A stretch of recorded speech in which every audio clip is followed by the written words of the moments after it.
টেবিলগুলো সুন্দর করে মুছে রাখি, একটু পরেই তো কাস্টমার নাস্তা খেতে আসবে।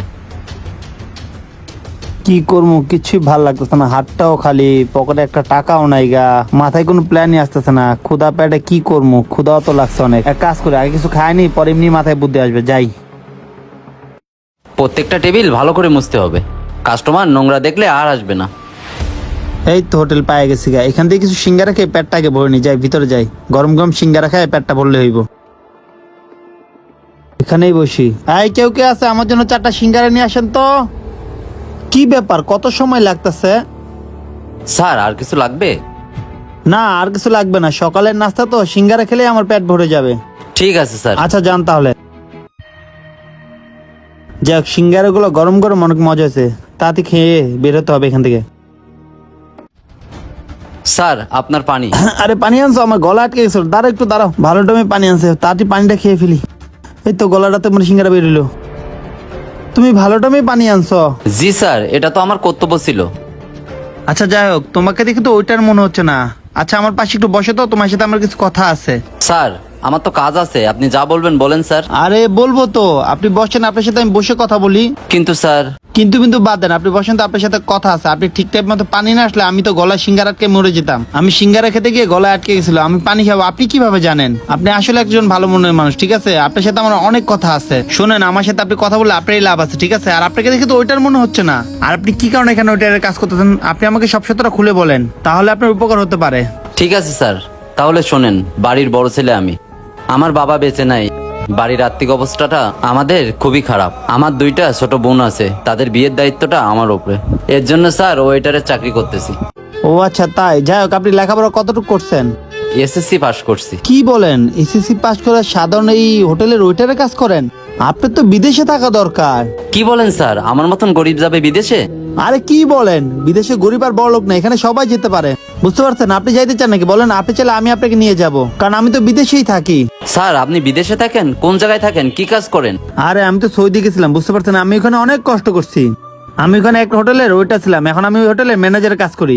আমার বেতন 3 লাখ টাকা, বুঝতে পারছেন? কি বলেন স্যার, আপনার বেতন 3 লাখ টাকা? এখানে একটা ম্যানেজারের বেতন মাত্র 15,000 টাকা। আরে পাগল, এই জন্যই তো বলছি, কই বিদেশ আর কই বাংলাদেশ। আপনি যাবেন নাকি আমার সাথে বলেন, আপনার কোনো ব্যবস্থা করে দেবো, কারণ আপনি আমার জীবন বাঁচাইছেন। আমার গলায় সিঙ্গা আটকে গেছে, আপনি তো টাইম মতো পানি না দেন না, আমি তো মারা যাইতাম। এই জন্য আপনি আমার উপকার করছেন, আপনার উপকার আমি করতে চাই। এখন আপনি বলেন যাবেন নাকি?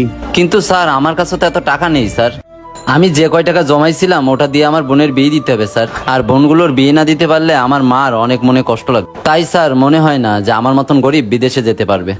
আর এই কি চিন্তা করতেছেন, বোনের বিয়ে মানে আপনি ধুমধাম করে দিতে পারবেন, বিদেশে টাকা বহুত টাকা পাবেন। আপনি ফার্স্ট টাইমে গেলে আপনার বেতন হবে মনে করেন 1.5 লাখ টাকা, ঠিক আছে? আর টিপস তো আছে, আপনি ওখানে 2 লাখ টাকার মতো ইনকাম করতে পারেন ভালো মতো সার্ভিস দিলে, কারণ বিদেশে তো ডলার ডলার টাকা না, ঠিক আছে? স্যার গরিবের সাথে কি আপনি মজা করতেছেন স্যার? আসলেই কি গরিবের জন্য এটা সম্ভব? আরে মজা নিচ্ছি না, আমি তো একসময় গরিব ছিলাম। আপনি চাইলে সবই সম্ভব। আমি মনে হয় বাংলাদেশে আর 10 দিন আছে, ঠিক আছে? আপনি চাইলে আপনি যেতে পারেন, আমি আপনার জন্য সবকিছু ফাইনাল করে দেবো। আপনি চাইলে সব হবে, কিন্তু আপনি না চাইলে কিচ্ছু হবে না। আর ভাই দেবে, আপনি যদি না যেতে চান তাহলে আপনাকে আমি জোর জবরদস্তি করবো না, কারণ আপনাকে আমার ভালো লাগছে তাই আমি অফারটা দিলাম। আমি কিন্তু সবাইকে অফারটা দিই না, ঠিক আছে? স্যার আমারও স্বপ্ন আছে অনেক টাকার মালিক হব, কিন্তু এত টাকা তো আমার কাছে নাই স্যার। কত টাকা লাগতে পারে বিদেশে যেতে? আরে বেশি না, 5 লাখ টাকা বিদেশ যেতে লাগে, বুঝছেন? আপনি 4 লাখ টাকা ব্যবস্থা করেন, 1 লাখ টাকা আমি ব্যবস্থা করে দেবো ওইখান থেকে, সমস্যা নেই। কি বলেন স্যার, 4 লাখ টাকা? এত টাকা তো আমার কাছে হবে না স্যার। আমি যে ওয়েটারের চাকরি করি, আমি মোট 80-90 হাজার টাকা জমাতে পেরেছি, আর এই 80-90 হাজার টাকা এটা আমার ব্যাংকে আছে, এটা দিয়ে আমার যাওয়া হবে না স্যার। মনে হয় না গরিবের আশা পূরণ হবে। স্যার আমার কাজ আছে, আমি আসি তাহলে। আরে দাঁড়ান, আপনি ঘাবড়াচ্ছেন কেন? আমি তো আছি, আপনার ব্যবস্থা আমি করব। স্যার মনে হয় না আমার কাছে 90 হাজার টাকার বেশি আছে, আপনি কিভাবে ব্যবস্থা করবেন? ও আপনার কাছে 90,000 টাকা হবে? আচ্ছা দাঁড়ান, আমি একটা হিসাব করি। আচ্ছা আপনার কি পাসপোর্ট আছে? না স্যার, পাসপোর্ট তো আমি কখনো করি নাই। আচ্ছা ঠিক আছে দাঁড়ান, পাসপোর্ট করতে লাগবে 12,000 টাকা, আর টিকিট 1,20,000 টাকা, আর এবং কি আপনাকে অনেক কিছু কেনাকাটা করতে হবে, সব মিলে 1,40,000 টাকা দিলে হবে। আর বাকি টাকা আপনি বিদেশে গিয়ে আমাকে শোধ করতে পারেন। কি বলেন স্যার, 1,40,000 টাকা হলে আমি বিদেশে যেতে পারবো, আর তারা আমাকে বাকি টাকায় নিয়ে যাবে স্যার? আর না না, বাকি তো তারা নেবে না, আমি আপনাকে নেবো। আপনি শুধু টিকিটের ভাড়া দিবেন আর আপনি 500 টাকা দিবেন, ঠিক আছে? আর আপনি খালি টুকটাক কেনাকাটা করবেন, আর বাকি যে টাকাগুলো ওটা আমার গাইডে দেবো। আপনি যখন চাকরি পার্মানেন্ট পাবেন বাইরের দেশে, তখন আপনি আমার টাকাগুলো পরিশোধ করে দিবেন, কারণ আপনি বেতন কিন্তু 1.5 লাখ টাকার উপরে পাবেন, ঠিক ঠিক আছে? আমার আমার টাকা কিন্তু আপনাকে সময় মতো পরিশোধ করে দিতে হবে। আপনি যদি কথা দিতে পারেন এবং কি আপনি যাইতে চাইলে আমার টাকাতে আপনাকে ম্যানেজ করে আমি নিয়ে যাব। আপনি কি যাবেন? ঠিক আছে স্যার, তাহলে আমি যাব। তাহলে আমার মালিকের কাছ থেকে আমার টাকা পয়সাগুলো নিয়ে আসি স্যার। আরে আস্তে দাঁড়ান, আপনি এত ব্যস্ত হচ্ছেন কেন? আপনি যতক্ষণ না পর্যন্ত বিদেশে যান এসব কথা কাউকে বলতে পারবেন না। এইসব কথা কাউকে বললে বুঝিনি তো এলাকার অবস্থা খুবই খারাপ। আপনাকে এলাকার পোলাপাইন ধরে ফিটিং এসব রেখে দিবে। এসব কাজ গোপনে গোপনে করতে হবে। এক কাজ করেন, আপনি এখন খালি 12,000 টাকা নিয়ে আসেন পাসপোর্টের জন্য। আপনি পাসপোর্টটা আমি আগে করে দিই, আর 10 দিনের আগে টিকিট কাটতে হবে। আর টিকিটটা কাটলে আপনি যেতে পারবেন না। যান, টাকা নিয়ে আসেন। ঠিক আছে স্যার, আপনি বসেন, আমি নিয়ে আসছি। আর কাউকে বললেন না, ঠিক আছে? 12,000 টাকা নিয়ে আসেন। ঠিক আছে স্যার, আপনি বসেন, আমি আনতেছি। স্যার, এই যে টাকাটা নিয়ে আসছি। ও আনছেন? জি স্যার। কেউ জানে না তো? না স্যার, কাউকে বলিনি। আমি বলছি আমার আম্মা বাড়িতে অসুস্থ, তার জন্য টাকাটা নিয়ে আসছি। এই তো ভালো একটা কাজ করছেন, কাউকে বলেন নাই। আচ্ছা, আমি পাসপোর্টটা করার জন্য টাকাগুলো দিয়ে আসি, ঠিক আছে? আর পাসপোর্টটা যত তাড়াতাড়ি করবেন তত তাড়াতাড়ি আপনি হাতে আসবে। আর আপনার বিল কত হয়েছে? না স্যার, বিল লাগবে না স্যার, আপনি আমার এত বড় উপকার করতেছেন। আচ্ছা, তাহলে আমি এখন যাই, আর পাসপোর্টটা গুলো আপনাকে জানাবো। টিকিটের টাকাটা হাতে রাখেন, আর আপনি হোটেলের সামনে আসবেন। আচ্ছা স্যার। আর আপনি শুধু 1,20,000 টাকা কষ্ট করে রাখেন, বাকিটা আমি দেখবো, ঠিক জি, আছে? স্যার। আপনাকে কোনো টেনশন করতে হবে না। জি স্যার। আর কাউকে কিন্তু বললেন না, ঠিক আছে? আসসালামু আলাইকুম স্যার। ওয়ালাইকুম সালাম। যাক, বিদেশ যেতে পারবো, অনেক টাকার মালিক হব, পরিবারের সবার স্বপ্ন পূরণ হবে, আলহামদুলিল্লাহ। যাক, এই কাগজটা দিয়া ওনাতে টাকাগুলো নিয়ে যায়। উনি তো বলছে ফোনে যে টাকা আনছে। ওই তো আস্তে আস্তে আসেন, একটু ভিতরে আন। স্যার, কি কাজ হয়েছে? কি টাকা ম্যানেজ করছো? জি স্যার, আনছি। টাকা আনার সময় কেউ খোঁজ খবর পাইছে নাকি?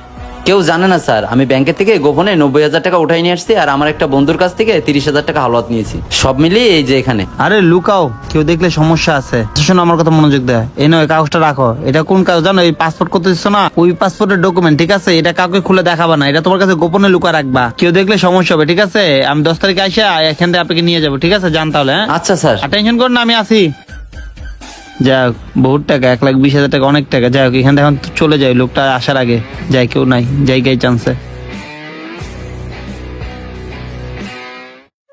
কি ব্যাপার? স্যার তো এখানেই আসার কথা ছিল, ওনাকে ফোনেও পাচ্ছি না।